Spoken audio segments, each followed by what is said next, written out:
Ciao bambini! Ciao! Come state? State bene? Siete pronti a divertirvi anche oggi insieme a noi, le educatrici dell'asilo del comune di Vittorio Veneto? Allora, oggi abbiamo pensato per voi un bellissimo gioco che sicuramente apprezzeranno anche le mamme. Un gioco con i colori, con le tempere, ma è un gioco molto particolare perché non è assolutamente sporchevole. Che cosa ci serve? Allora, ci serve un foglio di carta da pacchi, oppure un cartoncino Bristol, oppure dei fogli che avete a disposizione a casa e che non usate. Anche una stoffa potrebbe essere interessante. Ottima idea, Giorgia, ottimo. L'hai sperimentata tu questa cosa, non mi ricordo. Dopodiché spargiamo del colore sul foglio, sulla stoffa, sul cartoncino Bristol e con l'aiuto di mamma posizioniamo un telo di nylon sopra, facendo attenzione di non spostare il colore. Una volta che il materiale è pronto e predisposto, adesso Giorgia farà vedere che cosa si può fare. Pronti? Via! Ho messo un po' di verde, un po' di giallo e un po' di blu. Attenti, Il colore si può spalmare. Lo si fa scivolare.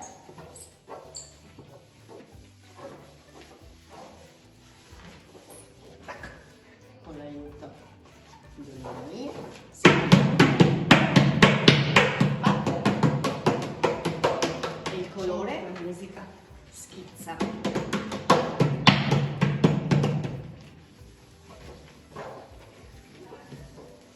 Oltre alle nostre mani possiamo anche usare sicuramente oggetti e giochi che abbiamo in casa.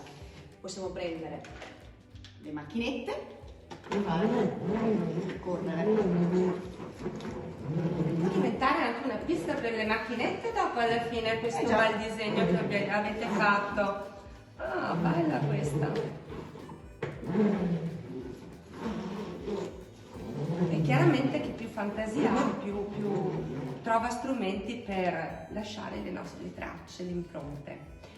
Io invece pensavo di fare un po' di musica oggi. Allora ho preso del Pluriball, ho sparso del colore sopra e adesso andrò a tamburellare più forte, così che il colore si schizzi tutto quanto. Oh, che belle tracce sto lasciando! Proprio bello, mi piace questo lavoro. Giorgia, che dici se andiamo a fare Certo. 4 passi? Attenti, Questo gioco possiamo farlo anche a terra, sul pavimento. Chiaramente la zona deve essere protetta, ok? Pronti? Pronti? Via! Anche con i piedi possiamo. Io mi diverto a saltare oggi. Guardate che belle macchie che stiamo lasciando. Possiamo anche spalmare. Sì, sì.